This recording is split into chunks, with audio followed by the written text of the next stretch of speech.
Good evening from the Magnus Arena at the University of Denver in Denver, Colorado. I'm Jim Lara of the PBS NewsHour, and I welcome you to the first of the 2012 presidential debates between President Barack Obama, the Democratic nominee, and former Massachusetts Governor Mitt Romney, the Republican nominee. This debate and the next three, two presidential, one vice presidential, are sponsored by the Commission on Presidential Debates. Tonight's 90 minutes will be about domestic issues and will follow a format designed by the Commission. There will be 6 roughly 15-minute segments with 2-minute answers for the first question, then open discussion for the remainder of each segment. Thousands of people offered suggestions on segment subjects or questions via the internet and other means, but I made the final selections, and for the record, they were not submitted for approval to the Commission or the candidates. The segments, as I announced in advance, will be 3 on the economy and 1 each on health care, the role of government, and governing, with an emphasis throughout on differences, specifics, and choices. Both candidates will also have 2-minute closing statements. The audience here in the hall has promised to remain silent. No cheers, applause, boos, hisses, among other noisy, distracting things, so we may all concentrate on what the candidates have to say. There is a noise exception right now, though, as we welcome President Obama and Governor Romney.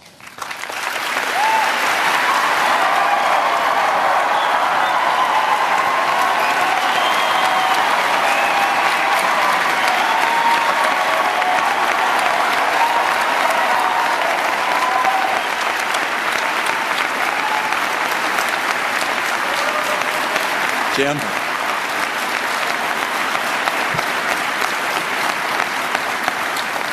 Gentlemen, welcome to you both. Let's start the economy, segment 1, and let's begin with jobs. What are the major differences between the two of you about how you would go about creating new jobs? You have 2 minutes. Each of you have 2 minutes to start. A coin toss is determined. Mr. President, you go first. Well, thank you very much, Jim, for this opportunity. I want to thank Governor Romney and the University of Denver for your hospitality. There are a lot of points I want to make tonight, but the most important one is that 20 years ago I became the luckiest man on earth because Michelle Obama agreed to marry me. And so I just want to wish, sweetie, you happy anniversary and let you know that a year from now we will not be celebrating it in front of 40 million people.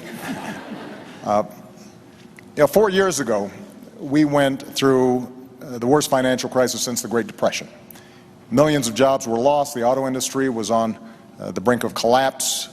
The financial system had frozen up. And because of the resilience and the determination of the American people, we've begun to fight our way back. Over the last 30 months, we've seen 5 million jobs in the private sector created. The auto industry has come roaring back, and housing has begun to rise. But we all know that we've still got a lot of work to do. And so the question here tonight is not where we've been, but where we're going. Governor Romney has a perspective that says if we cut taxes skewed towards the wealthy and roll back regulations, that we'll be better off. I've got a different view. I think we've got to invest in education and training. I think it's important for us to develop new sources of energy here in America, that we change our tax code to make sure that we're helping small businesses and companies that are investing here in the United States, that we take some of the money that we're saving as we wind down 2 wars to rebuild America, and that we reduce our deficit in a balanced way that allows us to make these critical investments. Now, it ultimately is going to be up to the voters, to you, which path we should take. Are we going to double down on the top-down economic policies that help to get us into this mess, or do we embrace a new economic patriotism that says America does best when the middle class does best? And I'm looking forward to having that debate. Governor Romney, 2 minutes. Thank you, Jim. It's an honor to be here with you, and I appreciate the chance to be with the President. I'm pleased to be at the University of Denver, appreciate their welcome, and also the Presidential Commission on these debates. And congratulations to you, Mr. President, on your anniversary. I'm sure this was the most romantic place you could imagine, here with me. So congratulations. This is obviously a very tender topic. I've had the occasion over the last couple of years of meeting people across the country. I was in Dayton, Ohio, and a woman grabbed my arm and she said, "I've been out of work since May. Can you help me?" Ann yesterday was at a rally in Denver, and a woman came up to her with a baby in her arms and said, "Ann, my husband has had 4 jobs in 3 years, part-time jobs. He's lost his most recent job, and we've now just lost our home. Can you help us?" And the answer is yes, we can help, but it's going to take a different path, not the one we've been on, not the one the President describes as a top-down cut taxes for the rich. That's not what I'm going to do. My plan has 5 basic parts.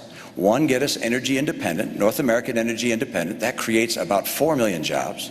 Number 2, open up more trade, particularly in Latin America.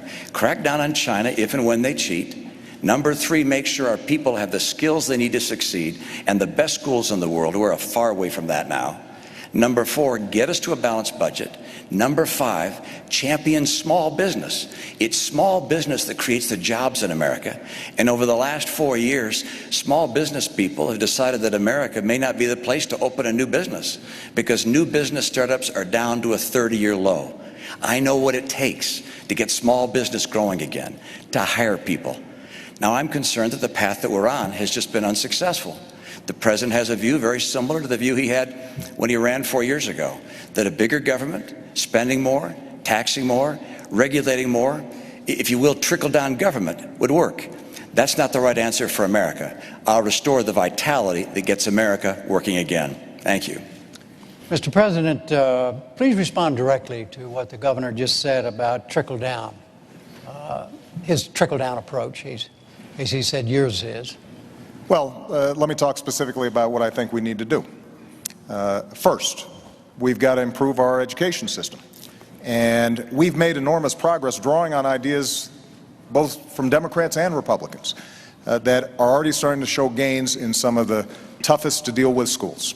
We've got a program called Race to the Top that has prompted reforms in 46 states around the country, raising standards, improving how we train teachers. So now I want to hire another 100,000 new math and science teachers and create 2 million more slots in our community colleges so that people can get trained for the jobs that are out there right now. And I want to make sure that we keep tuition low for our young people. When it comes to our tax code, Governor Romney and I both agree that our corporate tax rate is too high. So I want to lower it, particularly for manufacturing, taking it down to 25%. But I also want to close those loopholes that are giving incentives for companies that are shipping jobs overseas. I want to provide tax breaks for companies that are investing here in the United States. On energy, Governor Romney and I, we both agree that we've got to boost American energy production. And oil and natural gas production are higher than they've been in years. But I also believe that we've got to look at the energy sources of the future, like wind and solar and biofuels, and make those investments. So all of this is possible. Now, in order for us to do it, we do have to close our deficit, and one of the things I'm sure we'll be discussing tonight is how do we deal with our tax code, and how do we make sure that we are reducing spending in a responsible way, but also how do we have enough revenue to make those investments. And this is where there's a difference, because Governor Romney's Central Economic Plan calls for a $5 trillion tax cut. On top of the extension of the Bush tax cuts, that's another $1 trillion, and $2 trillion in additional military spending that the military hasn't asked for. That's $8 trillion. How we pay for that, reduce the deficit, and make the investments that we need to make without dumping those costs on the middle-class Americans, I think, is one of the central questions of this campaign. Both of you have spoken about a lot of different things, and we're going to try to get through them in as specific a way as we possibly can. But first, Governor Romney, do you have a question that you'd like to ask the President directly about something he just said? Well, sure. I'd like to clear up the record and go through piece by piece. First of all, I don't have a $5 trillion tax cut. I don't have a tax cut. of the scale that you're talking about. My view is that we ought to provide tax relief to people in the middle class. But I'm not going to reduce the share of taxes paid by high-income people. High-income people are doing just fine in this economy. They'll do fine whether you're president or I am. The people who are having the hard time right now are middle-income Americans. Under the president's policies, middle-income Americans have been buried. They're just being crushed. Middle-income Americans have seen their income come down by $4,300. This is a tax in and of itself. I'll call it the economy tax. It's been crushing. At the same time, gasoline prices have doubled under the president. Electric rates are up. Food prices are up. Health care costs have gone up by $2,500 a family. Middle-income families are being crushed. And so the question is how to get them going again. And I've described it. It's energy and trade, the right kind of training programs, balancing our budget, and helping small business. Those are the cornerstones of my plan. But the president mentioned a couple of other ideas. I'll just note. First, education. I agree. Education is key, particularly the future of our economy. But our training programs right now, we've got 47 of them housed in the federal government, reporting to 8 different agencies. Overhead is overwhelming. We got to get those dollars back to the states and go to the workers so they can create their own pathways to getting the training they need for jobs that will really help them. The second area, taxation. We agree we ought to bring the tax rates down, and I do, both for corporations and for individuals. But in order for us not to lose revenue, to have the government run out of money, I also lower deductions and credits and exemptions so that we keep taking in the same money when you also account for growth. The third area, energy. Energy is critical, and the president pointed out correctly that production of oil and gas in the U.S. is up, but not due to his policies, in spite of his policies. Mr. President, all of the increase in natural gas and oil has happened on private land, not on government land. On government land, your administration has cut the number of permits and licenses in half. If I'm president, I'll double them and also get the oil from offshore in Alaska. And I'll bring that pipeline in from Canada. And by the way, I like coal. I'm going to make sure we can continue to burn clean coal. People in the coal industry feel like it's getting crushed by your policies. I want to get America and North America energy independent so we can create those jobs. And finally, with regards to that tax cut, look, I'm not looking to cut massive taxes and to reduce the revenues going to the government. My number one principle is there'll be no tax cut that adds to the deficit. I want to underline that. No tax cut that adds to the deficit. But I do want to reduce the burden being paid by middle-income Americans. And to do that, that also means I cannot reduce the burden paid by high-income Americans. So any language to the contrary is simply not accurate. Mr. President? Well, I think let's talk about taxes because I think it's instructive. Now, 4 years ago when I stood on this stage, I said that I would cut taxes for middle-class families. And that's exactly what I did. We cut taxes for middle-class families by about $3,600. And the reason is because I believe that we do best when the middle class is doing well. And by giving them those tax cuts, they had a little more money in their pocket. And so maybe they can buy a new car. They are certainly in a better position to weather the extraordinary recession that we went through. They can buy a computer for their kid who's going off to college, which means they're spending more money, businesses have more customers, businesses make more profits, and then hire more workers. Now, Governor Romney's proposal that he's been promoting for 18 months calls for a $5 trillion tax cut on top of $2 trillion of additional spending for our military. And he is saying that he is going to pay for it by closing loopholes and deductions. The problem is that he's been asked over 100 times how you would close those deductions and loopholes, and he hasn't been able to identify them. But I'm going to make an important point here, Jim. When you add up all the loopholes and deductions that upper income individuals are currently taking advantage of, you take those all away, you don't come close to paying for $5 trillion in tax cuts and $2 trillion in additional military spending. And that's why independent studies looking at this said the only way to meet Governor Romney's pledge of not reducing the deficit or not adding to the deficit is by burdening middle-class families. The average middle-class family with children would pay about $2,000 more. Now, that's not my analysis. That's the analysis of economists who have looked at this. And that kind of top-down economics where folks at the top are doing well, so the average person making $3 million is getting a $250,000 tax break, while middle-class families are burdened further, that's not what I believe is a recipe for economic growth. All right. What is the difference? Well, let's just stay on taxes. Right. Yeah, just let's just stay on taxes for a moment here. Well, but what is the difference? Virtually everything he just said about my tax plan is inaccurate. All right. So if the tax plan he described were a tax plan I was asked to support, I'd say absolutely not. I'm not looking for a $5 trillion tax cut. What I've said is I won't put in place a tax cut that adds to the deficit. That's part one. So there's no economist can say Mitt Romney's tax plan adds $5 trillion if I say I will not add to the deficit with my tax plan. Number two, I will not reduce the share paid by high-income individuals. I know that you and your running mate keep saying that, and I know it's a popular thing to say with a lot of people, but it's just not the case. Look, I got 5 boys. I'm used to people saying something that's not always true, but just keep on repeating it and ultimately hoping I'll believe it. But that is not the case, all right? I will not reduce the taxes paid by high-income Americans. And number 3, I will not, under any circumstances, raise taxes on middle-income families. I will lower taxes on middle-income families. Now, you cite a study. There's 6 other studies that looked at the study you described and say it's completely wrong. I saw a study that came out today that said you're going to raise taxes by $3,000 to $4,000 on middle-income families. There are all these studies out there. But let's get to the bottom line. That is, I want to bring down rates. I want to bring the rates down, at the same time lower deductions and exemptions and credits and so forth, so we keep getting the revenue we need. And you think, well, then why lower the rates? And the reason is because small business pays that individual rate. 54% of America's workers work in businesses that are taxed not at the corporate tax rate, but at the individual tax rate. And if we lower that rate, they will be able to hire more people. For me, this is about jobs. Right. This is about getting jobs for the American people. Yeah. Do you challenge what the governor just said about his own plan? Well, for 18 months, he's been running on this tax plan. And now, 5 weeks before the election, he's saying that his big, bold idea is never mind.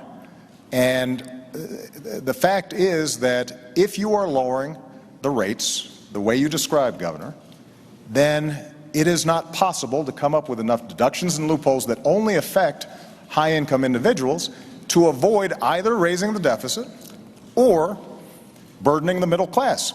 It's math. It's arithmetic. Now, Governor Romney and I do share a deep interest in encouraging small business growth.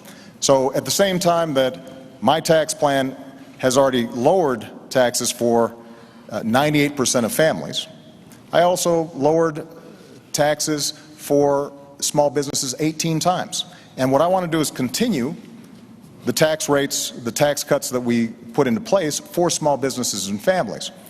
But I have said that for incomes over $250,000 a year, that we should go back to the rates that we had when Bill Clinton was president, when we created 23 million new jobs, went from deficit to surplus, and created a whole lot of millionaires to boot. And the reason this is important is because by doing that, we can not only reduce the deficit, we can not only encourage job growth through small businesses, but we're also able to make the investments that are necessary in education or in energy. And we do have a difference, though, when it comes to definitions of small business. You know, under my plan, 97% of small businesses would not see their income taxes go up. Governor Romney says, well, those top 3%, they're the job creators, they'd be burdened. But under Governor Romney's definition, there are a whole bunch of millionaires and billionaires who are small businesses. Donald Trump is a small business. And I know Donald Trump doesn't like to think of himself as small anything, but that's how you define small businesses if you're getting business income. And that kind of approach, I believe, will not grow our economy, because the only way to pay for it without either burdening the middle class or blowing up our deficit is to make drastic cuts in things like education, making sure that we are continuing to invest in basic science and research, all the things that are helping America grow. And I think that would be a mistake. All right. Jim, let me just come back on that point, which Just is for the these record, small businesses we're talking about. Excuse me, just so everybody understands. Yeah. We're way over our first 15 minutes. It's fun, isn't it? It's okay. It's great. That's great. okay. No problem. No, you don't have a That's good. problem. I don't have a problem because we're still on the economy. Right. But we're going to come back to taxes and we're going to move on to the deficit and a lot of other things too. Okay, but go ahead, sir. You bet. Well, Mr. President, you're absolutely right, which is that with regards to 97% of the businesses are not taxed at the 35% tax rate. They're taxed at a lower rate. But those businesses that are in the last 3% of businesses happen to employ half of all the people who work in small business. Those are the businesses that employ 1/4 of all the workers in America. And your plan is to take their tax rate from 35% to 40%. Now, and I talked to a guy who has a very small business. He's in the electronics business in St. Louis. He has 4 employees. He said he and his son calculated how much they pay in taxes. Federal income tax, federal payroll tax, state income tax, state sales tax, state property tax, gasoline tax. It added up to well over 50% of what they earned. And your plan is to take the tax rate on successful small businesses from 35% to 40%. The National Federation of Independent Businesses has said that will cost 700,000 jobs. I don't want to cost jobs. My priority is jobs. And so what I do is I bring down the tax rates, lower deductions and exemptions. The same idea behind Bowles-Simpson, by the way. Get the rates down, lower deductions and exemptions to create more jobs, because there's nothing better for getting us to a balanced budget than having more people working, earning more money, paying more taxes. That's by far the most effective and efficient way to get this budget balanced. Jim, you may want to move on to another topic, but I would just say this to the American people. If you believe that we can cut taxes by $5 trillion and add $2 trillion in additional spending that the military is not asking for, $7 trillion, just to give you a sense, over 10 years, that's more than our entire defense budget. And you think that by closing loopholes and deductions for the well-to-do, somehow you will not end up picking up the tab, then Governor Romney's plan may work for you. But I think math, common sense, and our history shows us that's not a recipe for job growth. Look, we've tried this. We've tried both approaches. The approach that Governor Romney is talking about is the same sales pitch that was made in 2001 and 2003. And we ended up with the slowest job growth in 50 years. We ended up moving from surplus to deficits, and it all culminated in the worst financial crisis since the Great Depression. And Bill Clinton tried the approach that I'm talking about.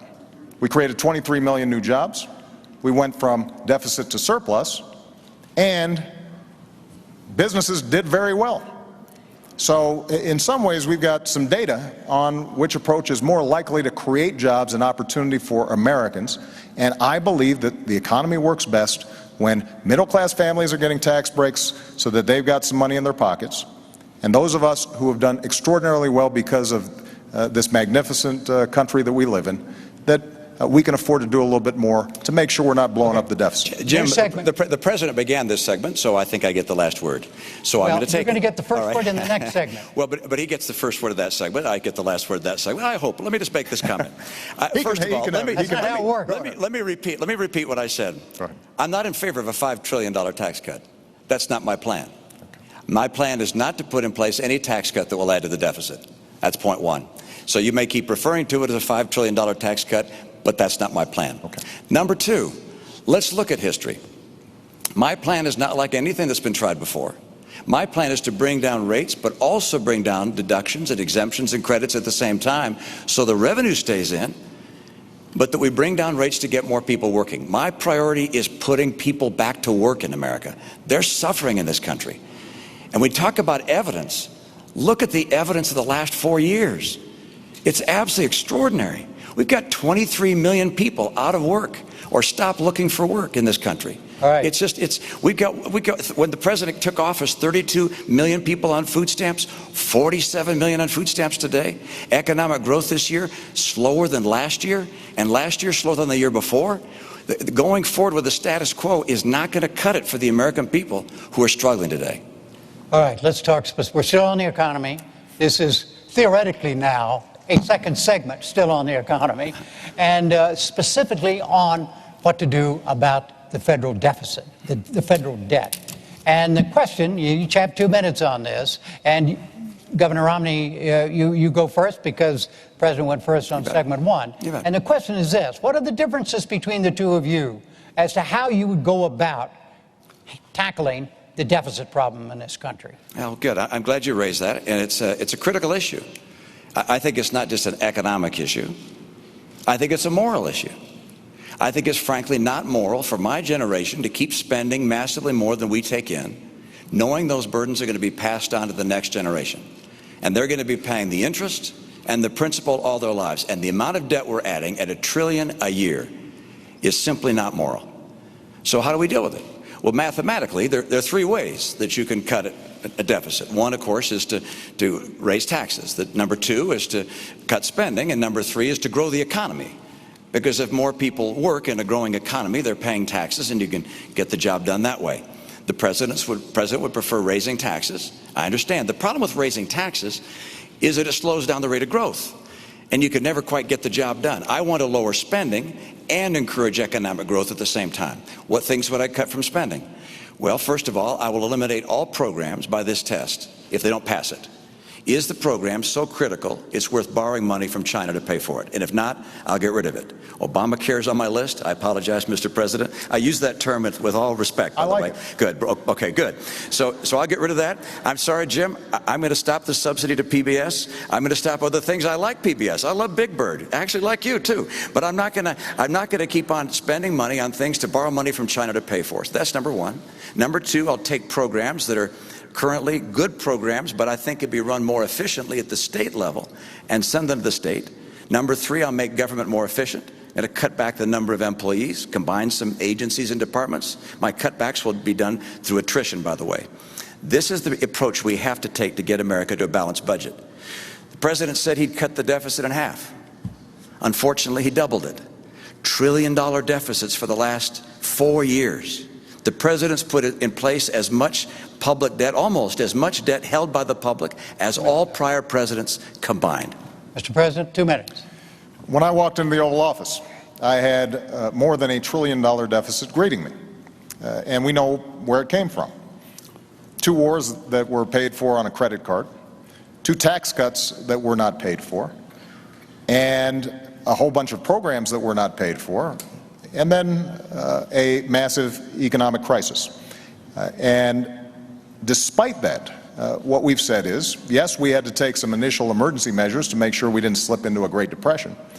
But what we've also said is, let's make sure that we are cutting out those things that are not helping us grow. So 77 government programs, everything from aircrafts that the Air Force had ordered but weren't working very well. 18 government programs for education that were well-intentioned but weren't helping kids learn. We went after medical fraud in Medicare and Medicaid very aggressively, more aggressively than ever before, and have saved tens of billions of dollars, $50 billion of waste taken out of the system. And I worked with Democrats and Republicans to cut $1 trillion out of our discretionary domestic budget. That's the largest cut in the discretionary domestic budget since Dwight Eisenhower. Now, we all know that we've got to do more. And so I put forward a specific $4 trillion deficit reduction plan. It's on a website. You can look at all the numbers, what cuts we make and what revenue we raise. And the way we do it is $2.50 for every cut. We ask for $1 of additional revenue, paid for, as I indicated earlier, by asking those of us who have done very well in this country to contribute a little bit more to reduce the deficit. Governor Romney earlier mentioned the Bowles-Simpson Commission. Well, that's how the commission, bipartisan commission that talked about how we should move forward, suggested we have to do it in a balanced way with some revenue and some spending cuts. And this is a major difference that Governor Romney and I have. Let me just finish this point because you're looking for contrast. When Governor Romney stood on a stage with other Republican candidates for the nomination, and he was asked, would you take $10 of spending cuts for just $1 of revenue? And he said no. Now, if you take such an unbalanced approach, then that means you are going to be gutting our investments in schools and education. It means that Governor Romney talked about Medicaid and how we could send it back to the states, but effectively this means a 30% cut in the primary program we help for seniors who are in nursing homes, for kids who are with disabilities. Mr. President, and that is not a right strategy for us to move forward. Way over the 2 minutes. Sorry. Governor, what about Simpson Bowles? Will you support Simpson Bowles? Simpson Bowles, the president should have grabbed that. No, I mean, do you support Simpson Bowles? I have my own plan. It's not the same as Simpson Bowles, but in my view, the president should have grabbed it. If he wanted to make some adjustments to it, take it, go to Congress, fight for it. That's what we've done. Made some adjustments to it, and we're putting it forward before Congress right now. A $4 trillion plan. But you've been president 4 years. You've been president 4 years. Right. You said you cut the deficit in half. It's now 4 years later. We still have trillion-dollar deficits. The CBO says we'll have a trillion-dollar deficit each of the next 4 years. If you're reelected, we'll get to a trillion-dollar debt. I mean, you have said before you'd cut the deficit in half. And I love this idea of $4 trillion in cuts. You found $4 trillion of ways to reduce or to get closer to a balanced budget, except we still show trillion-dollar deficits every year. That doesn't get the job done. Let me come back and say, why is it that I don't want to raise taxes? Why don't I want to raise taxes on people? And actually, you said it back in 2010. You said, look, I'm going to extend the tax policies that we have. Now, I'm not going to raise taxes on anyone, because when the economy is growing slow like this, when we're in recession, you shouldn't raise taxes on anyone. Well, the economy is still growing slow. As a matter of fact, it's growing much more slowly now than when you made that statement. And so if you believe the same thing, you just don't want to raise taxes on people. And the reality is, it's not just wealthy people. You mentioned Donald Trump. It's not just Donald Trump you're taxing. It's all those businesses that employ 1/4 of the workers in America, these small businesses that are taxed as individuals. You raise taxes and you kill jobs. That's why the National Federation of Independent Businesses said your plan will kill 700,000 jobs. I don't want to kill jobs in this environment. Let me make one more point. Okay, let's let him answer the taxes thing for a moment. Okay. Mr. President. Well, we've had this discussion before. About the idea that in order to reduce the deficit, right, there has to be revenue in addition to cuts. There has to be revenue in addition to cuts. Now, Governor Romney has ruled out revenue.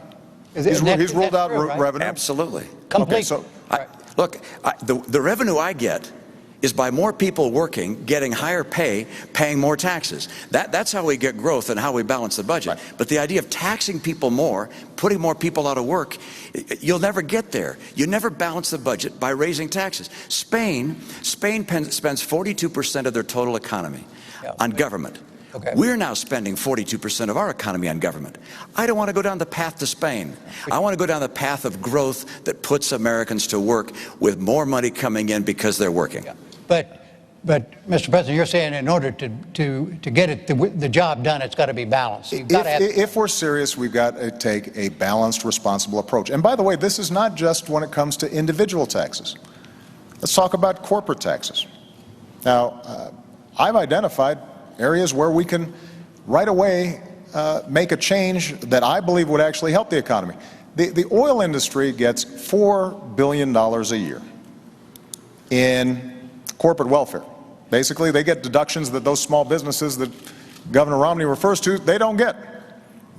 Now, does anybody think that ExxonMobil needs some extra money when they're making money every time you go to the pump? Why wouldn't we want to eliminate that? Why wouldn't we eliminate tax breaks for corporate jets? My attitude is if you got a corporate jet, you can probably afford to pay full freight, not get a special break for it. When it comes to corporate taxes, Governor Romney has said he wants to, in a revenue-neutral way, close loopholes, deductions. He hasn't identified which ones they are, but thereby bring down the corporate rate. Well, I want to do the same thing, but I've actually identified how we can do that. And part of the way to do it is to not give tax breaks to companies that are shipping jobs overseas. Right now, you can actually take a deduction for moving a plant overseas. I think most Americans would say that doesn't make sense, and all that raises revenue. And so if we take a balanced approach, what that then allows us to do is also to help young people, the way we already have during my administration, make sure that they can afford to go to college. It means that the teacher that I met in Las Vegas, a wonderful young lady, who describes to me she's got 42 kids in her class. The first 2 weeks, she's got them, some of them sitting on the floor until finally they get reassigned. They're using textbooks that are 10 years old. That is not a recipe for growth. That's not how America was built. And so budgets reflect choices. Ultimately, we're going to have to make some decisions. And if we're asking for no revenue, then that means that we've got to get rid of a whole bunch of stuff. And the magnitude of the tax cuts that you're talking about, Governor, would end up resulting in severe hardship for people, but more importantly, would not help us grow. As I indicated before, when you talk about shifting Medicaid to states, we're talking about potentially a 30% cut in Medicaid over time. Now, that may not seem like a big deal when it just is paper, numbers on a sheet of paper.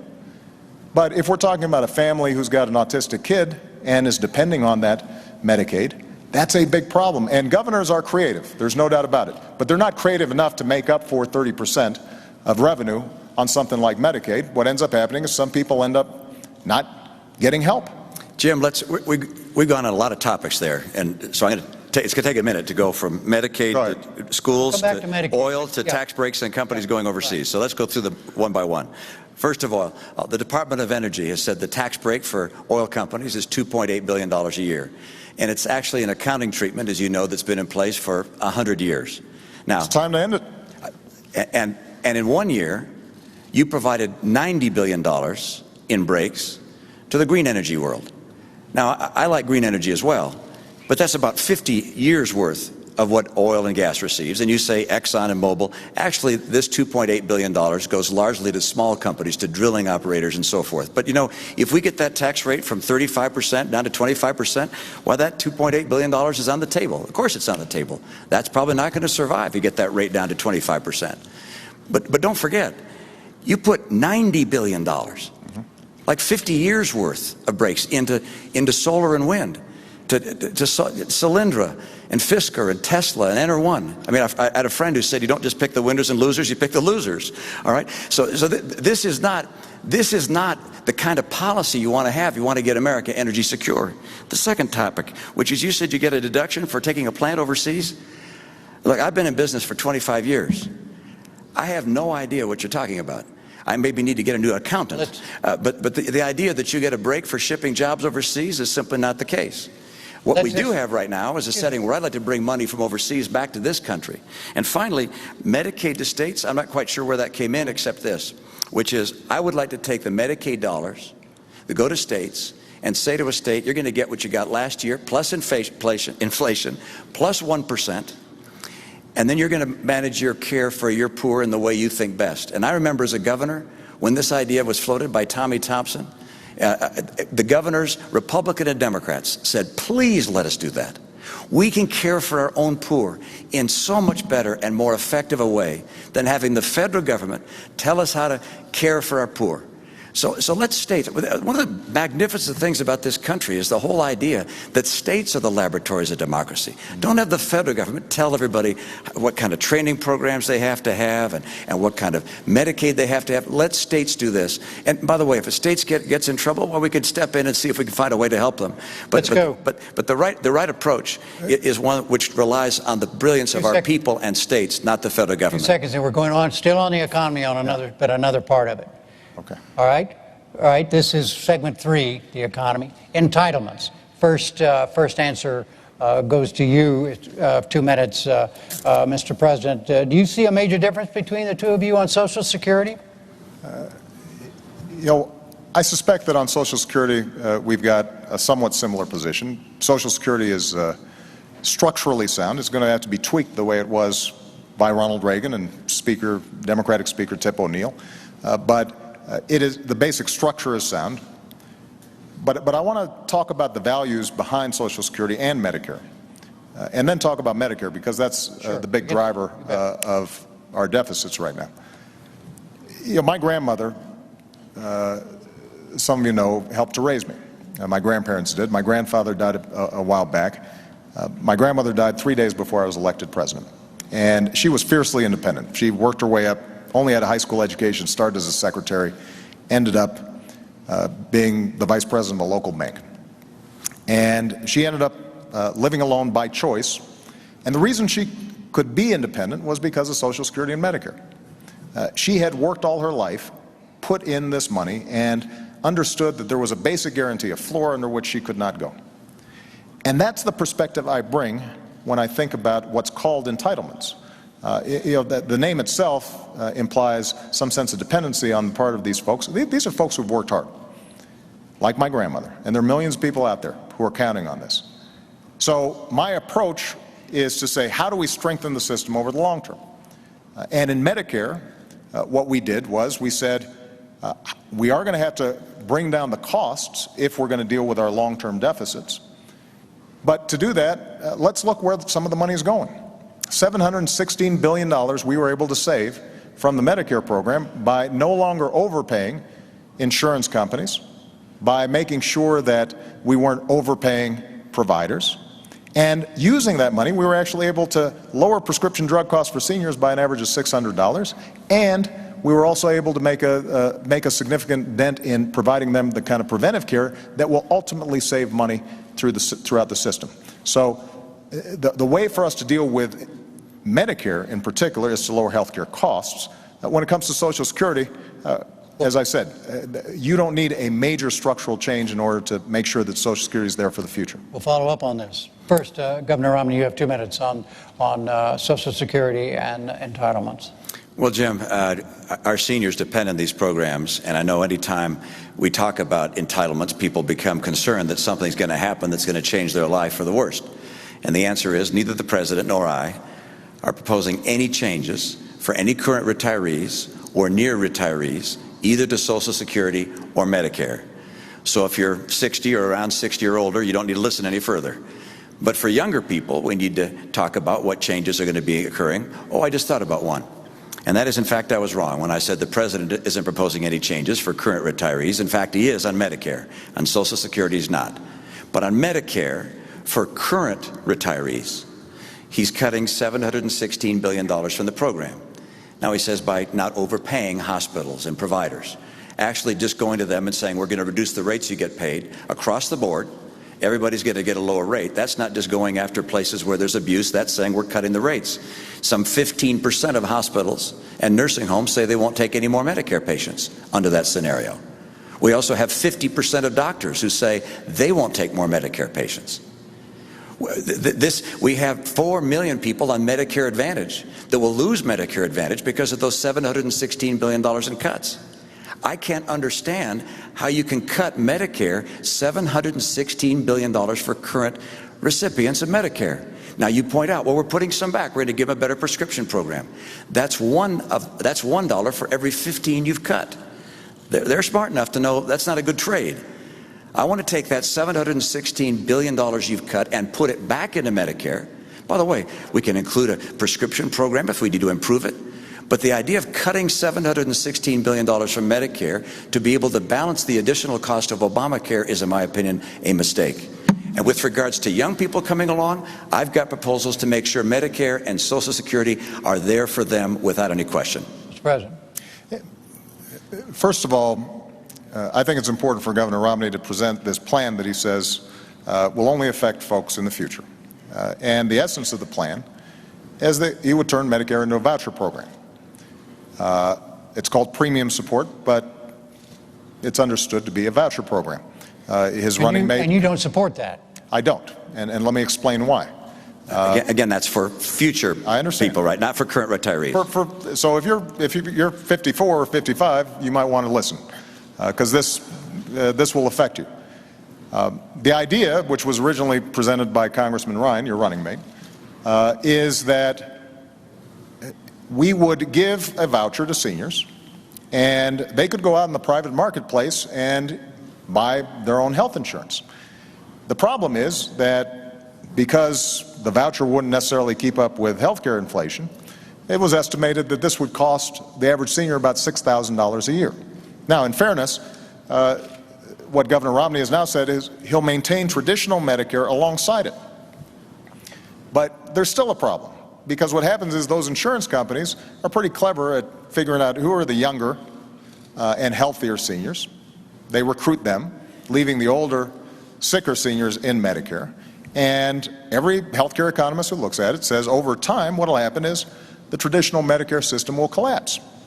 And then what you've got is folks like my grandmother at the mercy of the private insurance system, precisely at the time when they are most in need of decent health care. So I don't think vouchers are the right way to go.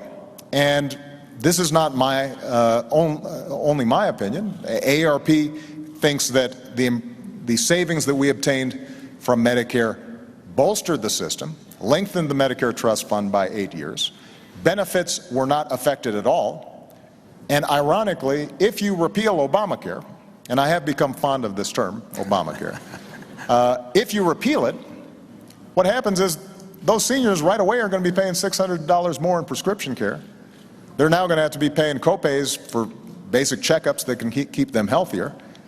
And the primary beneficiary of that repeal are insurance companies that are estimated to gain billions of dollars back when they aren't making seniors any healthier. And I don't think that's the right approach when it comes to making sure that Medicare is stronger over the long term. We'll talk about specifically about health care in a moment, but do you support the voucher system, Governor? What I support is no change for current retirees and near retirees to Medicare, and the President supports taking $716 billion out of that program. What about the voucher? So that's number one. All right. Number two is for people coming along that are young. What I do to make sure that we can keep Medicare in place for them is to allow them to either to choose the current Medicare program or a private plan, their choice. They get to choose, and they'll have at least two plans that will be entirely at no cost to them. So they don't have to pay additional money, no additional $6,000. That's not going to happen. They'll have at least two plans. And by the way, if the government can be as efficient as the private sector and offer premiums that are as low as the private sector, people will be happy to get traditional Medicare, or they'll be able to get a private plan. I know my own view is I'd rather have a private plan. I'd just as soon not have the government telling me what kind of health care I get. I'd rather be able to have an insurance company. If I don't like them, I can get rid of them and find a different insurance company. But people will make their own choice. The other thing we have to do to save Medicare, we have to have the benefits high for those that are low income, but for higher income people, we're going to have to lower some of the benefits. We have to make sure this program is there for the long term. That's the plan that I put forward. And by the way, the idea came not even from Paul Ryan or Senator Wyden, who's a co-author of the bill with Paul Ryan in the Senate, but also it came from Bill Clinton's chief of staff. This is an idea that's been around a long time, which is saying, hey, let's see if we can't get competition into the Medicare world so that people can get the choice of different plans at lower cost, better quality, I believe, in competition. Jim, if I can just respond very quickly. First of all, every study has shown that Medicare has lower administrative costs than private insurance does, which is why seniors are generally pretty happy with it. And private insurers have to make a profit. Nothing wrong with that. That's what they do. And so you've got higher administrative costs plus profit on top of that. And if you are going to save any money through what Governor Romney is proposing, what has to happen is that the money has to come from somewhere. And when you move to a voucher system, you are putting seniors at the mercy of those insurance companies. And over time, if traditional Medicare has decayed or fallen apart, then they're stuck. And this is the reason why AARP has said that your plan would weaken Medicare substantially. And that's why they were supportive of the approach that we took. One last point I want to make. We do have to lower the cost of health care, not just in Medicare and Medicaid. Talk about that in a minute. But overall. Oh, okay. And so that's a big topic. Can we stay on Medicare? Is that a separate topic? Yeah, I want to get to it, but all I want to do is very quickly let's get back to before we leave the economy. Let's get back to Medicare. The President said that the government can provide the service at lower cost and without a profit. All right. If that's the case, then it will always be the best product that people can purchase. But my experience is the private sector typically is able to provide a better product at a lower cost. Can the two of you agree that the voters have a choice, a clear choice between the two of you on Medicare? Absolutely. All right. So to finish quickly, briefly on the economy, what is your view about the level of federal regulation of the economy right now? Is there too much? And in your case, Mr. President, should there be more? Beginning with you, This is not a new 2-minute segment. Just start, and we'll go for a few minutes, and then we're going to go to health care, okay? Regulation is essential. You can't have a free market work if you don't have regulation. As a business person, I had to have I need to know the regulations. I needed them there. You couldn't have people opening up banks in their garage and making loans. I mean, you have to have regulations so that you can have an economy work. Every free economy has good regulation. At the same time, regulation can become excessive. Is it excessive now, Well, do you think? in some places, yes. Like In other where? places, no. Give It me can become out of date. And what's happened with some of the legislation that's been passed during the president's term, you've seen regulation become excessive, and it's hurt the economy. Let me give you an example. Dodd-Frank was passed, and it includes within it a number of provisions that I think have some unintended consequences that are harmful to the economy. One is it designates a number of banks as too big to fail, and they're effectively guaranteed by the federal government.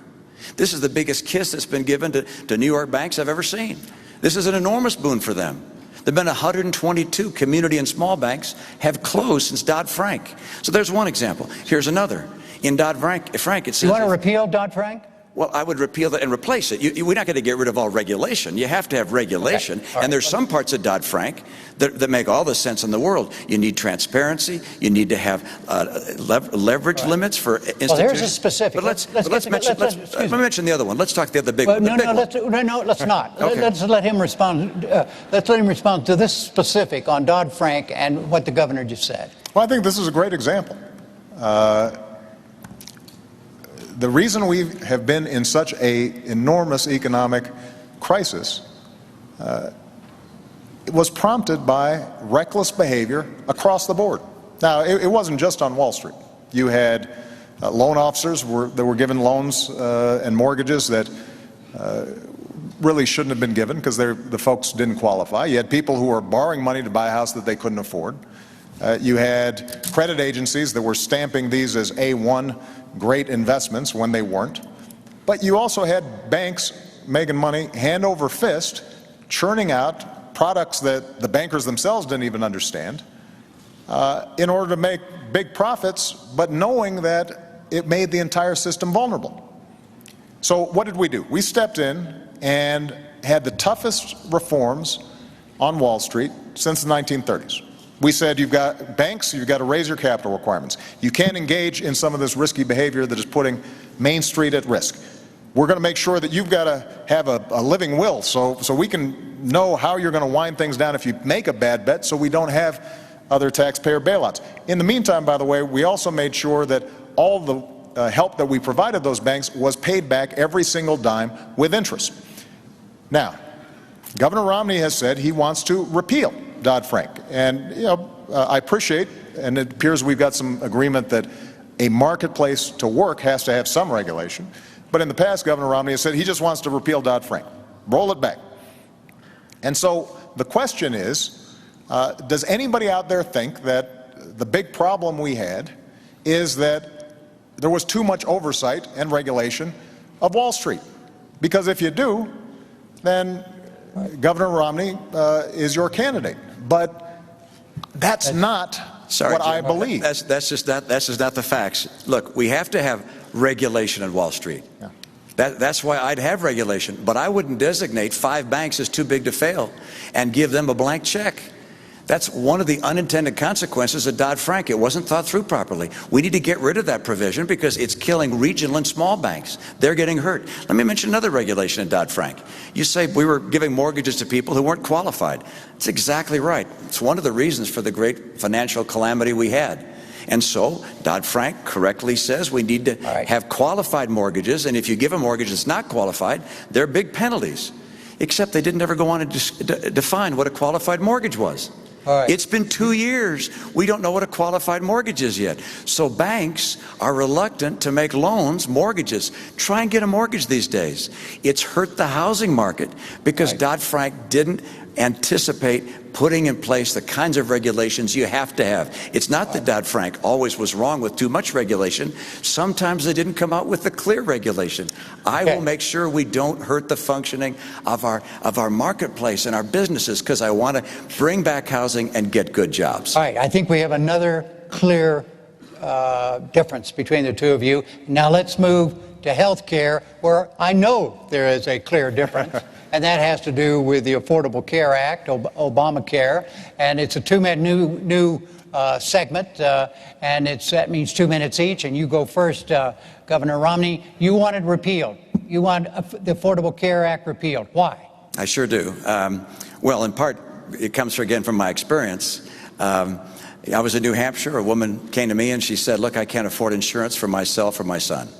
I met a couple in Appleton, Wisconsin, and they said, we're thinking of dropping our insurance. We can't afford it. And the number of small businesses I've gone to that are saying they're dropping insurance because they can't afford it, the cost of health care is just prohibitive.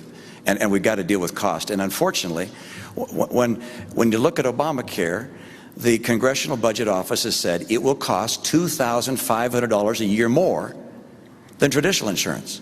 So it's adding to cost. And as a matter of fact, when the president ran for office, he said that by this year he would have brought down the cost of insurance for each family by $2,500 a family. Instead, it's gone up by that amount. So it's expensive. Expensive things hurt families. So that's one reason I don't want it. Second reason, it cuts $716 billion from Medicare to pay for it. I want to put that money back in Medicare for our seniors. Number three, it puts in place an unelected board that's going to tell people ultimately what kind of treatments they can have. I don't like that idea. Fourth, there was a survey done of small businesses across the country. It said, what's been the effect of Obamacare on your hiring plans? And 3/4 of them said it makes us less likely to hire people. I just don't know how the president could have come into office facing 23 million people out of work, rising unemployment, an economic crisis at the kitchen table, and spent his energy and passion for 2 years fighting for Obamacare instead of fighting for jobs for the American people. It has killed jobs. And the best course for health care is to do what we did in my state, craft a plan at the state level that fits the needs of the state. And then let's focus on getting the cost down for people rather than raising it with the $2,500 additional premium. Mr. President, the argument against repeal. Well, 4 years ago when I was running for office, I was traveling around and having those same conversations that Governor Romney talks about. And it wasn't just that small businesses were seeing costs skyrocket and they couldn't get affordable coverage even if they wanted to provide it to their employees. It wasn't just that this was the biggest driver of our federal deficit, our overall health care costs, but it was families who were worried about going bankrupt if they got sick. Millions of families all across the country. If they had a pre-existing condition, they might not be able to get coverage at all. If they did have coverage, insurance companies might impose an arbitrary limit. And so as a consequence, they're paying their premiums. Somebody gets really sick.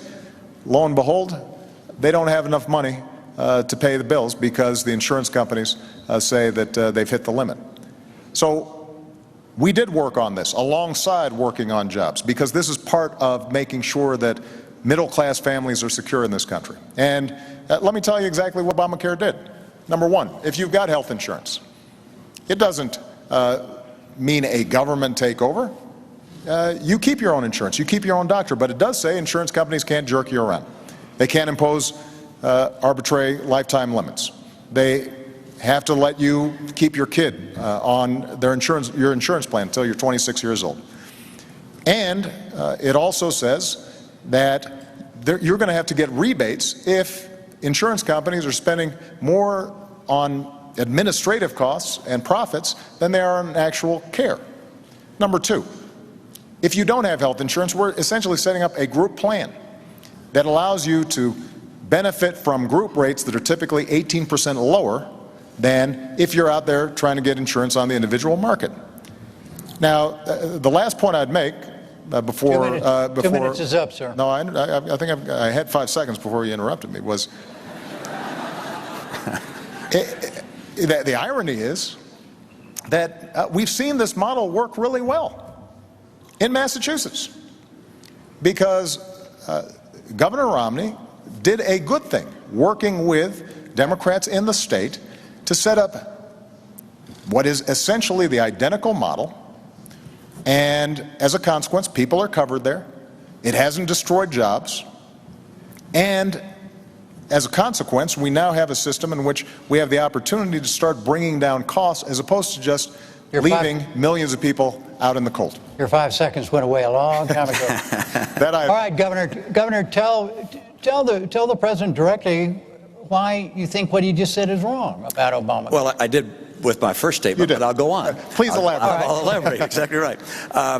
First of all, I like the way we did it in Massachusetts. I like the fact that in my state we had Republicans and Democrats come together and work together. What you did instead was to push through a plan without a single Republican vote. As a matter of fact, when Massachusetts did something quite extraordinary, elected a Republican senator to stop Obamacare, you pushed it through anyway. So entirely on a partisan basis, instead of bringing America together and having a discussion on this important topic, you pushed through something that you and Nancy Pelosi and Harry Reid thought was the best answer and drove it through.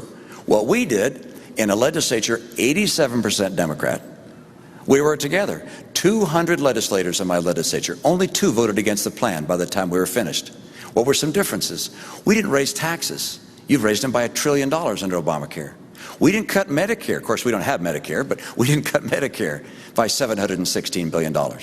We didn't put in place a board that can tell people ultimately what treatments they're going to receive.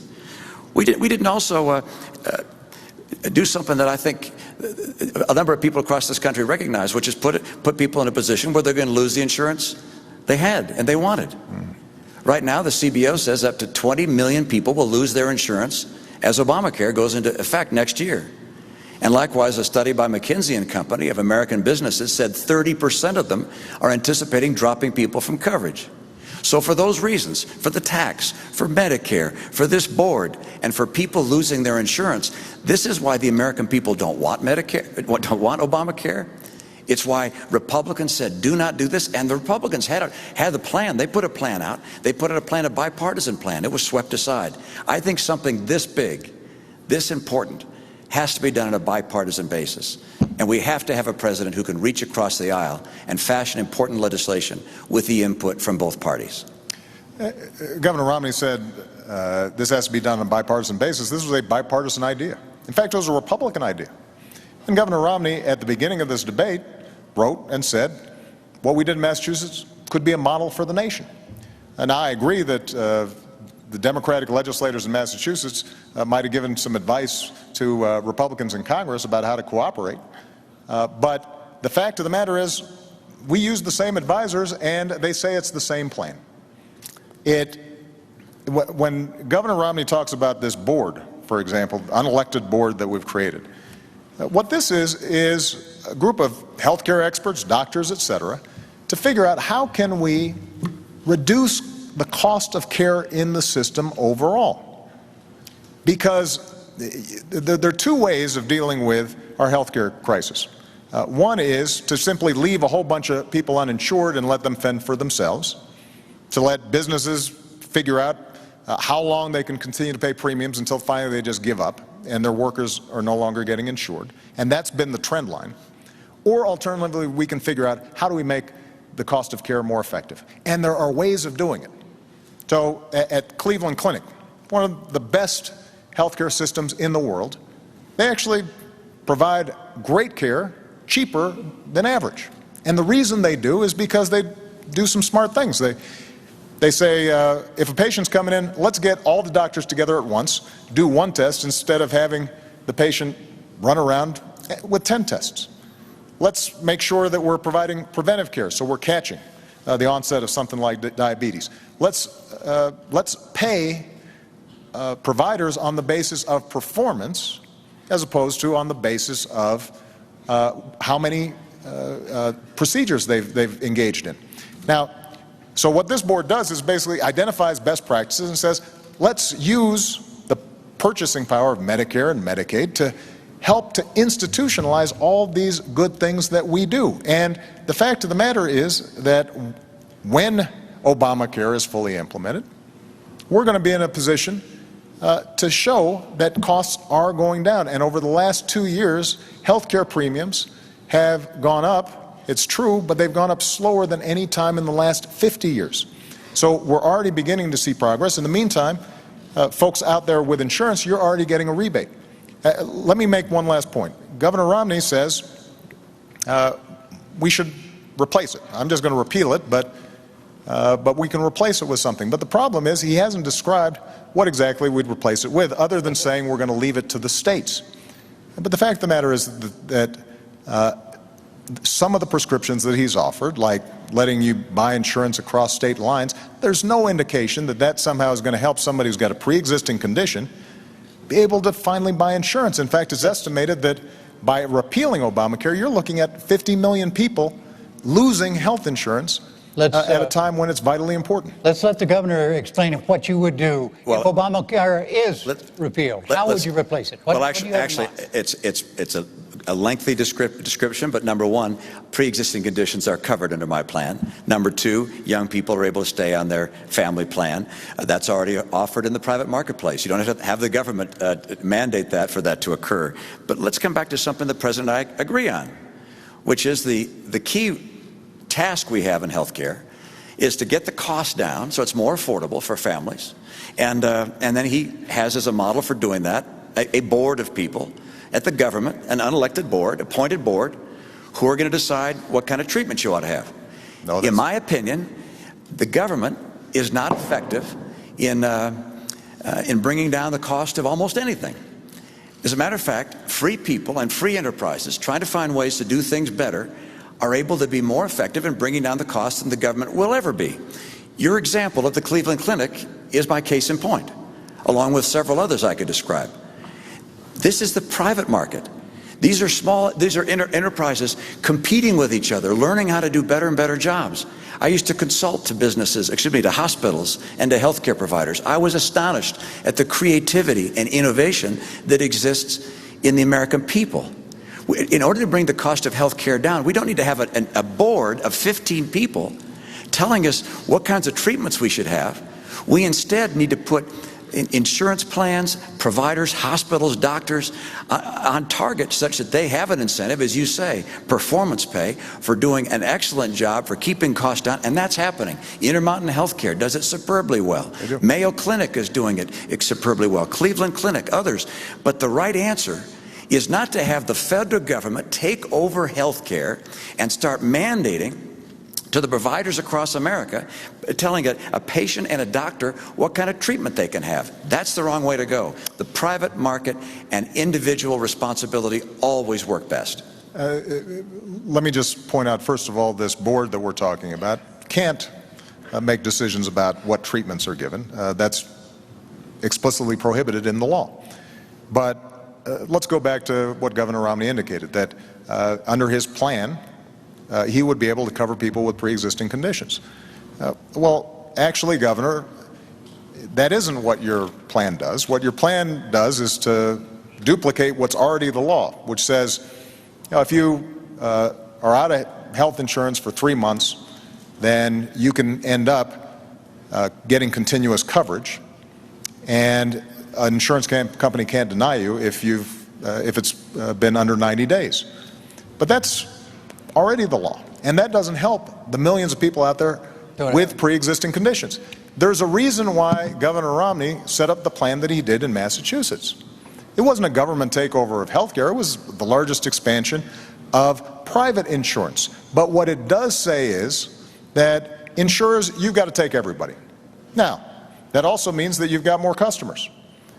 But when Governor Romney says that he'll replace it with something, but can't detail how it will be, in fact, replaced, and the reason he set up the system he did in Massachusetts was because there isn't a better way of dealing with the pre-existing conditions problem. It just reminds me of, he says that he's going to close deductions and loopholes for his tax plan. That's how it's going to be paid for, but we don't know the details.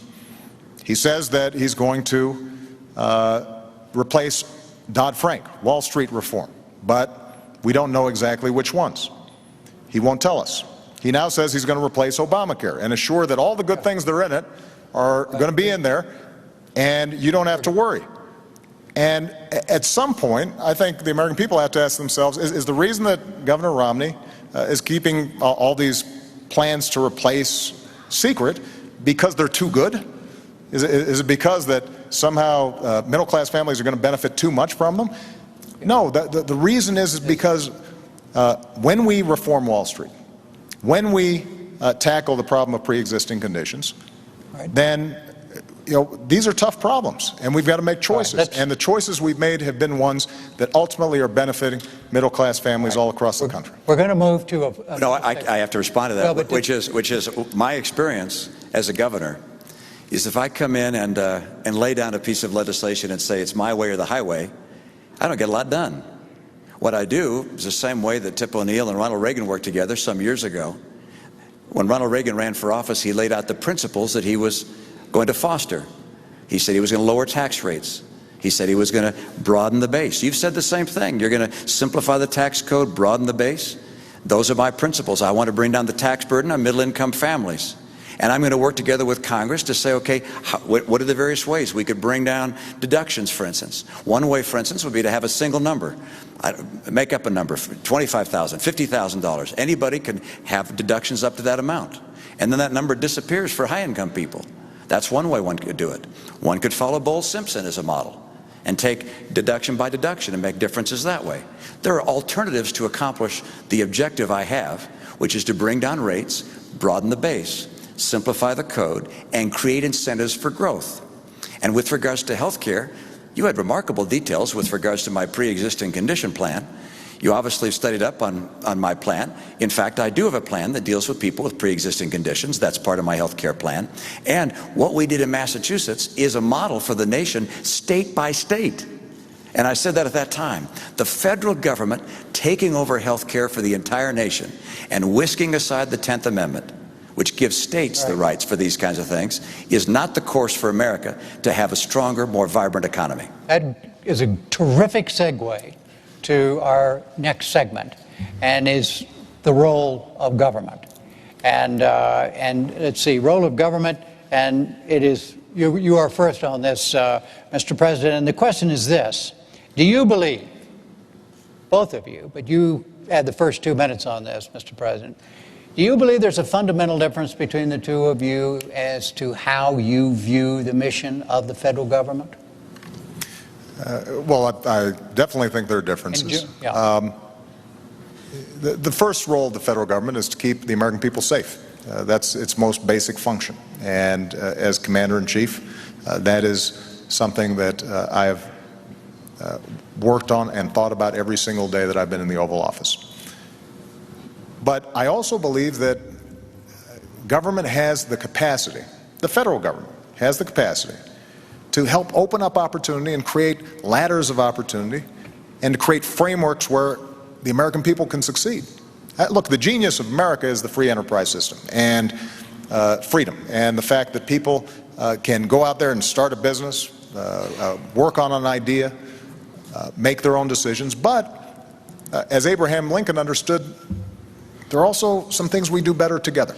So in the middle of the Civil War, Abraham Lincoln said, let's help to finance the Transcontinental Railroad. Let's start the National Academy of Sciences. Let's start land-grant colleges, because we want to give these gateways of opportunity for all Americans, because if all Americans are getting opportunity, we're all going to be better off. That doesn't restrict people's freedom, that enhances it. And so what I've tried to do as president is to apply those same principles.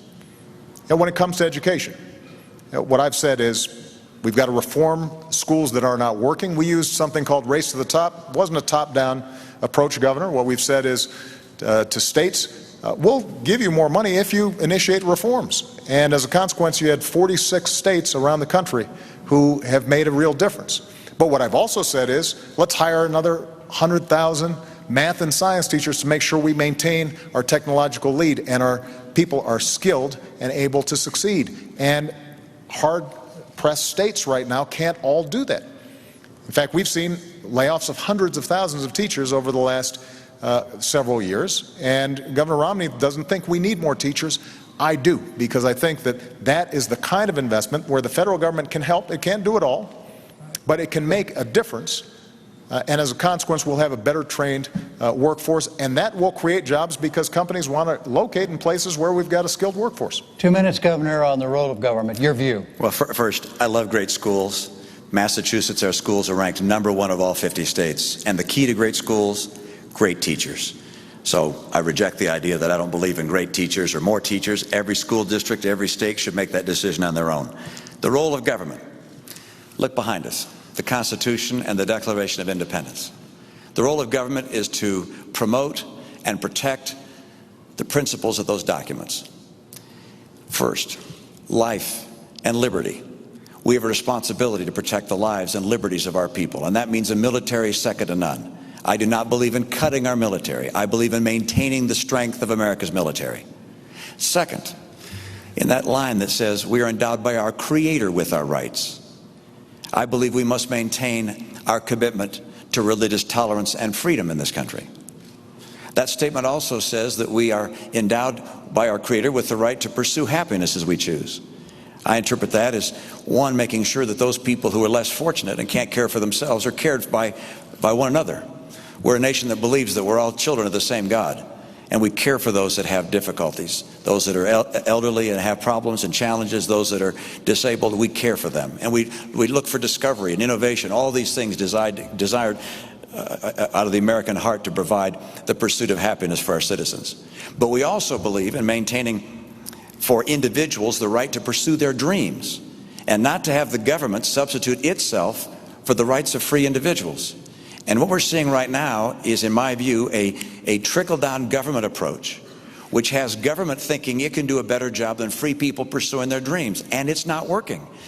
And the proof of that is 23 million people out of work. The proof of that is 1 out of 6 people in poverty. The proof of that is we've gone from 32 million on food stamps to 47 million on food stamps. The proof of that is that 50% of college graduates this year can't find work. We know that the path we're taking is not working. It's time for a new path. All right, let's go through some specifics in terms of how each of you views the role of government. Education. Does the federal government have a responsibility to improve the quality of public education in America? Well, the primary responsibility for education is of course, at the state and local level. But the federal government also can play a very important role. And I agree with Secretary Arne Duncan. It's some ideas he's put forward on Race to the Top, not all of them, but some of them I agree with, and congratulate him for pursuing that. The federal government can get local and state schools to do a better job. My own view, by the way, is I've added to that. I happen to believe I want the kids that are getting federal dollars from IDEA or Title I. These are disabled kids or poor kids or lower income kids, rather. I want them to be able to go to the school of their choice. So all federal funds, instead of going to the state or to the school district, I'd have go, if you will, follow the child and let the parent and the child decide where to send their student. How do you see the federal government's responsibility to, as I say, to improve the quality of public education in this country? Well, as I've indicated, I think that it has a significant role to play. Through our Race to the Top program, we've worked with Republican and Democratic governors to initiate major reforms, and they're having an impact right now. Do you think you have a difference with your views and those of Governor Romney about education? And this is where budgets matter, because budgets reflect choices. So when Governor Romney indicates that he wants to cut taxes and potentially benefit folks like me and him, and to pay for it, we're having to initiate significant cuts in federal support for education. That makes a difference. You know, his running mate, Congressman Ryan, put forward a budget that reflects many of the principles that Governor Romney's talked about. And it wasn't very detailed. This seems to be a trend, but what it did do is to, if you extrapolated how much money we're talking about, you'd look at cutting the education budget by up to 20%.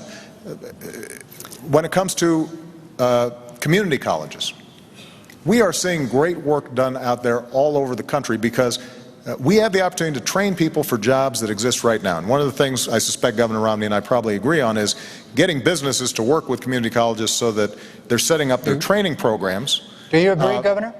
Let me just finish the point. It's, by the way, I suspect it'll be a small going very well agreement. in my state, by the way. Yeah. Where they're partnering so that they're designing training programs, and people who are going through them know that there's a job waiting for them if they complete. Okay. That makes a big difference, but that requires some federal support. Let me just say one final example. When it comes to making college affordable, whether it's 2-year or 4-year, one of the things that I did as president was we were sending $60 billion to banks and lenders as middlemen for the student loan program, even though the loans were guaranteed. So there was no risk for the banks or the lenders, but they were taking billions out of the system. And we said, why not cut out the middleman?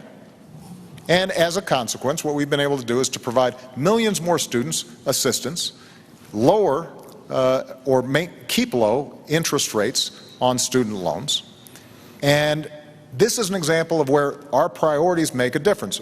Governor Romney, I genuinely believe, cares about education.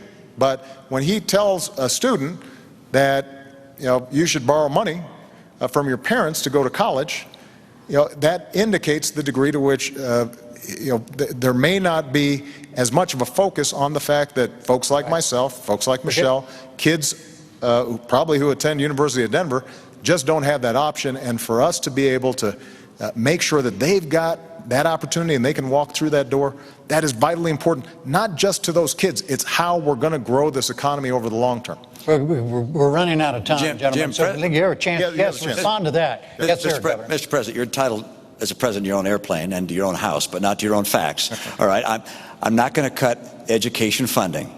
I don't have any plan to cut education funding and grants that go to people going to college. I'm planning on continuing to grow, so I'm not planning on making changes there. But you make a very good point, which is that the place you put your money makes a pretty clear indication of where your heart is.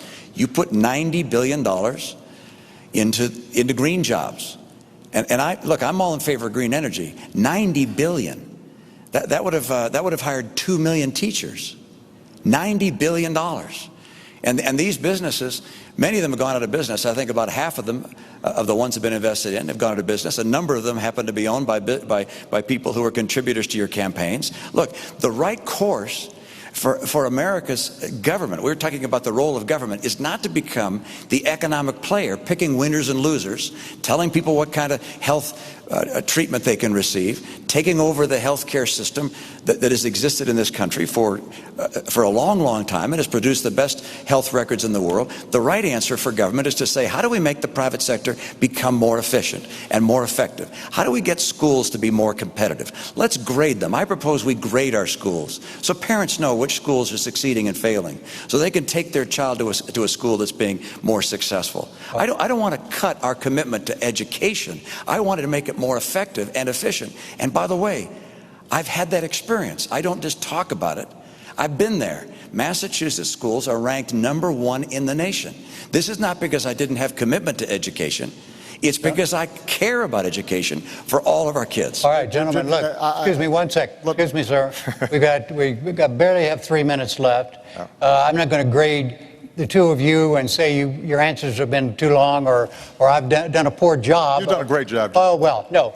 But the fact is, government, the role of government and governing, we've lost a pod, in other words. So we only have three minutes left in the debate before we go to your closing statements. And so I want to ask finally here, and remember, we got 3 minutes total time here. And the question is this. Many of the legislative functions of the federal government right now are in a state of paralysis as a result of partisan gridlock. If elected, in your case, if re-elected in your case, what would you do about that? Governor? Jim, I had the great experience, it didn't seem like it at the time, of being elected in a state where my legislature was 87% Democrat. And that meant I figured out from day one I had to get along, and I had to work across the aisle to get anything done. We drove our schools to be #1 in the nation. We cut taxes 19 times. What would you do as president? As president, I will sit down on day one, actually the day after I get elected, I'll sit down with leaders, the Democratic leaders, as well as Republican leaders, and continue, as we did in my state. We met every Monday for a couple hours, talked about the issues and the challenges in our state in that case. We have to work on a collaborative basis, not because we're going to compromise our principle, but because there's common ground and the challenges America faces right now. Look, the reason I'm in this race is there are people that are really hurting today in this country.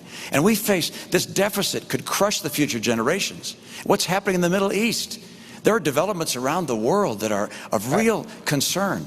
And Republicans and Democrats both love America, but we need to have leadership leadership in Washington that will actually bring people together and get the job done, and could not care less if it's a Republican or a Democrat. I've done it before. I'll do it again. Mr. President. Well, first of all, I think Governor Romney is going to have a busy first day because he's also going to repeal Obamacare, which will not be very popular among Democrats as you're sitting down with them. Look, my philosophy has been, I will take ideas from anybody, Democrat or Republican, as long as they're advancing the cause of making middle-class families stronger and giving ladders of opportunity into the middle class. That's how we cut taxes for middle-class families and small businesses. That's how we cut $1 trillion of spending that wasn't advancing that cause. That's how we signed 3 trade deals into law that are helping us to double our exports and sell more American products around the world. That's how we repealed Don't Ask, Don't Tell. That's how we ended the war in Iraq, as I promised, and that's how we're going to wind down the war in Afghanistan. That's how we went after al-Qaeda and bin Laden. So we've seen progress even under Republican control of the House of Representatives. But ultimately, part of being principled, part of being a leader is, A, being able to describe exactly what it is that you intend to do, not just saying, I'll sit down, but you have to have a plan. Number 2, what's important is occasionally you've got to say no to folks both in your own party and in the other party. And yes, have we had some fights between me and the Republicans when they fought back against us reining in the excesses of Wall Street? Absolutely, because that was a fight that needed to be had. When we were fighting about whether or not we were going to make sure that Americans had more security with their health insurance, and they said no, yes, that was a fight that we needed to have. All right. And so part of leadership and governing is both saying what it is that you are for, but also being willing to say no to some things. And I've got to tell you, Governor Romney, when it comes to his own party during the course of this campaign, has not displayed that willingness to say no to some of the more extreme parts of his party. That brings us to closing statements. There's a coin toss. Governor Romney, you won the toss, and you elected to go last, so you have a closing 2 minutes, Mr. President. Well, Jim, I want to thank you, and I want to thank Governor Romney, because I think this was a terrific debate, and I very much appreciate it. And I want to thank the University of Denver. 4 years ago, we were going through a major crisis. And yet, my faith and confidence in the American future is undiminished. And the reason is because of its people. Because the woman I met in North Carolina who decided at 55 to go back to school because she wanted to inspire her daughter and now has a job from that new training that she's gotten. Because a company in Minnesota who was willing to give up salaries and perks for their executives to make sure that they didn't lay off workers during a recession. The auto workers that you meet in Toledo or Detroit take such pride in building the best cars in the world, not just because of a paycheck, but because it gives them that sense of pride that they're helping to build America.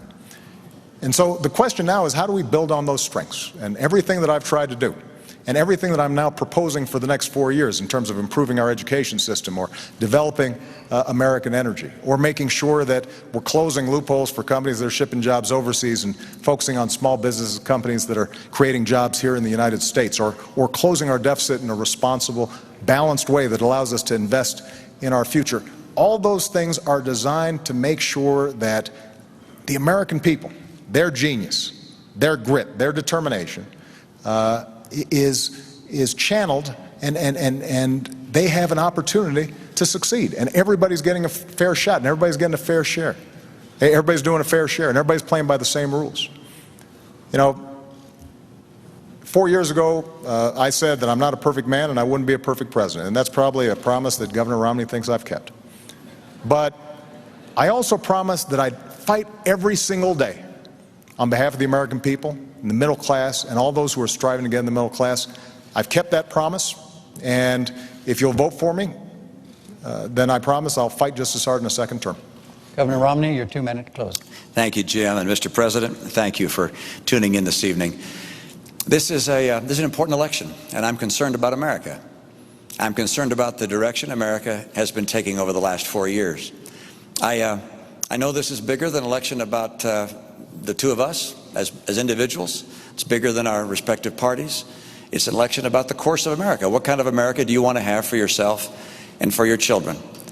And there really are two very different paths that we began speaking about this evening. And over the course of this month, we're going to have two more presidential debates and a vice presidential debate. We'll talk about those two paths, but they lead in very different directions. And it's not just looking to our words that you have to take an evidence of where they go. You can look at the record. There's no question in my mind that if the president were to be reelected, you'll continue to see a middle-class squeeze with incomes going down and prices going up. I'll get incomes up again. You'll see chronic unemployment. We've had 43 straight months with unemployment above 8%. If I'm president, I will help create 12 million new jobs in this country with rising incomes. If the president's reelected, Obamacare will be fully installed. In my view, that's going to mean a whole different way of life for people who counted on the insurance plan they had in the past. Many will lose it. You're going to see health premiums go up by some $2,500 per family. If I'm elected, we won't have Obamacare. We'll put in place the kind of principles that I've put in place in my own state and allow each state to craft their own programs to get people insured, and we'll focus on getting the cost of health care down. If the president were to be reelected, you're going to see a $716 billion cut to Medicare. You'll have 4 million people who will lose Medicare Advantage. You'll have hospitals and providers that will no longer accept Medicare patients. I'll restore that $716 billion to Medicare. And finally, military. The president's reelected, you'll see dramatic cuts to our military. The Secretary of Defense has said these would be even devastating. I will not cut our commitment to our military. I will keep America strong and get America's middle class working again. Thank you, Jim. Thank you, Governor. Thank you, Mr. President. The next debate will be the vice presidential event on Thursday, October 11th at Center College in Danville, Kentucky. For now, from the University of Denver, I'm Jim Lara. Thank you and good night.